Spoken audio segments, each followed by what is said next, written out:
ભારતના હાર્દની ભીતરમાં એક એવો ભાગ કે જેના દરેક શ્વાસમાં સમાયેલું છે પ્રકૃતિનું સંગીત, જેની નાડીઓમાં ધબકે છે સમૃદ્ધ સાંસ્કૃતિક વારસાનો રણકાર.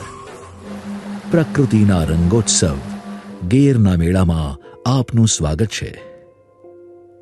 સંસારી સમસ્યાઓને વિસારી મન મૂકીને જીવનના આનંદની અભિવ્યક્તિ થશે. પરંપરાને ટકાવી રાખતા આદિવાસી ગીતો અને નૃત્યોથી, પરંપરાગત વેશભૂષાથી સજ્જ વૈવિધ્યપૂર્ણ વિરાસતને ઉજાગર કરતા છોટા ઉદેપુરના રાઠવા, ભીલ, તડવી, ધાનકા, નાયકા સમુદાયો દ્વારા થતી સાંસ્કૃતિક અભિવ્યક્તિઓ જીવન અસ્તિત્વના આનંદની ચરમ અનુભૂતિ કરાવશે. સાથે હશે પ્રકૃતિના સ્પંદનને વાચા આપતા પરંપરાગત સંગીત વાદ્યો, જેના સુરોથી સમગ્ર મેળો